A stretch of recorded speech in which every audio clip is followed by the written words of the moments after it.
دور رہ کر والدین کی خدمت کرنا۔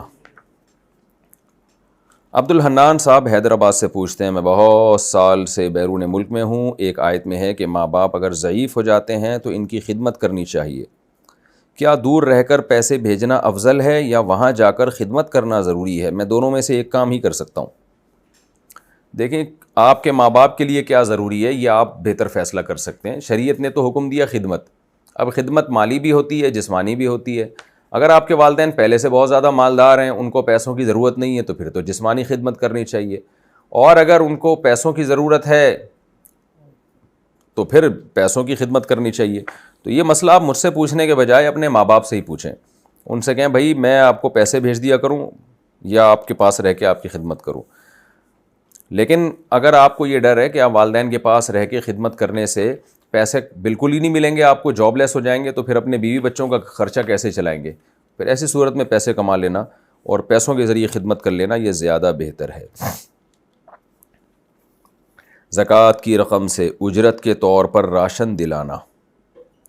ام محمد پاکستان سے پوچھتی ہیں، ہم گھر میں کام کاج کے لیے جو ملازمہ رکھتے ہیں، اس سے اگر ہم یہ طے کر لیں کہ اتنی اتنی رقم ہم اجرت میں دیں گے اور اتنا اتنا ہم راشن دیں گے، تو پھر ہم یہ راشن زکوٰۃ کی رقم سے دلا دیں تو کیسا رہے گا؟ نہیں جی، یہ جائز نہیں ہے، کیونکہ جب آپ نے ماسی سے ایگریمنٹ کر لیا کہ ہم اتنے پیسے آپ کو زکوٰۃ کے دیں گے یا راشن کے دیں گے اور اتنے، تو وہ تنخواہ ہی بن گئی ہے اس کی، ماسی اسی لالچ میں ہی آپ کے کام کر رہی ہے۔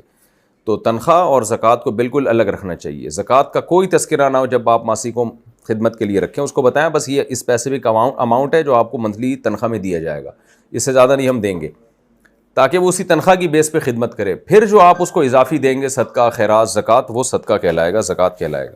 پہلے سے ایگریمنٹ ٹھیک نہیں ہے۔ زبردستی کی طلاق۔ انڈیا سے کسی نے پوچھا، میں ایک لڑکی سے پیار کرتا ہوں اور ہم نے نکاح کر لیا تھا، 3 سے 4 مہینے بعد لڑکی کے گھر والوں کو نکاح کے بارے میں معلوم ہو گیا، تو انہوں نے زبردستی ہماری طلاق کرا دی، مارنے کی دھمکی دی، کہنے لگے اگر اس نے طلاق نہیں دی تو ہم لڑکی کو مار دیں گے۔ میری بالکل بھی مرضی نہیں تھی طلاق دینے کی، لیکن مجھے مجبوری میں دینی پڑ گئی اور میں اس طلاق کو نہیں مانتا اور اب میں اس کو اپنے گھر لانا چاہتا ہوں۔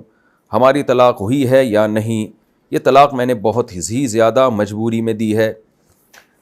جناب، اگر آپ نے زبان سے طلاق کے الفاظ نکال دیے تھے تو طلاق واقع ہو گئی ہے۔ طلاق، جبری طلاق زبان سے جب دیں گے تو بہرحال واقع ہو جاتی ہے۔ لوگ کہتے ہیں کہ جی قرآن میں آتا ہے کہ جی کلمہ کفر اگر زبردستی زبان سے نکلوا دیا جائے تو انسان کافر نہیں ہوتا، تو طلاق تو کفر سے ہلکی چیز ہے، وہ کیوں ہو جاتی ہے؟ تو اس کا جواب یہ ہے، کفر کا تعلق اصل میں دل سے ہے، تو جب گن پوائنٹ پہ کسی سے کلمہ کفر نکلوایا جاتا ہے تو قلبہ مطمئن بالایمان، قرآن کہتا ہے اس کا دل ایمان پر مطمئن ہونا چاہیے، تو دل چونکہ مطمئن ہے لہذا اس سے کافر نہیں ہوگا۔ لیکن طلاق کا تعلق دل سے نہیں ہے، زبان سے۔ حدیث میں آتا ہے ثلاث جدہن جد وہزلہن جد، 3 چیزوں کی حقیقت بھی حقیقت، مزاح بھی حقیقت ہے۔ تو جب آپ مزاح کر رہے ہوتے ہیں طلاق میں تو آپ دل سے راضی تھوڑی ہوتے ہیں، صرف زبان سے دے رہے ہوتے ہیں، تو اس سے پتہ چلتا ہے کہ طلاق کا تعلق زبان سے۔ تو جبراً طلاق جب دلوائی جائے تو زیادہ سے زیادہ یہ ہے کہ آپ اس پہ دل سے راضی نہیں ہو، لیکن زبان سے تو دے رہے ہیں نا، تو اس لیے طلاق واقع ایسی صورت میں ہو جاتی ہے۔ البتہ تحریری طلاق وہ جبراً واقع نہیں ہوتی۔ جبر میں کا مطلب یہ ہے کہ مار دھاڑ کی دھمکی ہو اور اگلا بہت زیادہ مجبور ہو جائے کہ اس کو پتہ ہے نہیں دی میں نے تو یہ مجھے ماریں گے یا بے تحاشا مار پیٹ کریں گے، یا یہ کہ خدا نخواستہ قتل کر دیں گے، یا یہ کہ قید کر دیں گے، اس طرح کا کوئی جبر ہو جس میں شدید نقصان کا اندیشہ ہو تو، اور غالب گمان ہو کہ بھئی واقعی ایسا ہو جائے گا، تو پھر ایسی صورت میں جبری طلاق واقع نہیں ہوتی، وہ جبری جو لکھ کے دی جائے، زبان سے نہ کہی جائے۔ لیکن اگر آپ نے زبان سے طلاق دے دی ہے تو پھر ہو گئی ہے۔ اب 1 طلاق دی ہے تو 1 ہوئی ہے، 2 دی ہیں تو 2 ہوئی ہیں، 3 دی ہیں تو 3 ہو گئی ہیں۔ جب کسی سے محبت کرتے ہو میرے بھائی تو پھر اس کی خاطر پٹو۔ جب محبت کی شادی کی ہے نا تو محبت میں تو یہی ہوتا ہے، پٹتا ہے انسان لیکن طلاق زبان سے نہیں دیتا، یہی اس کی آزمائش ہے۔ اب آپ اس وقت پٹ رہے تھے، آپ مجبور ہو گئے، دھمکی میں آ کے آپ نے طلاق دے دی، اس کا مطلب بھائی آپ کو محبوبہ اتنی پیاری نہیں ہے جتنی اپنی جان پیاری ہے، یا آپ کو جو بھی تھا جبر بہرحال اچھا نہیں ہوا آپ کے ساتھ، بہت افسوس ہوا مجھے سن کے۔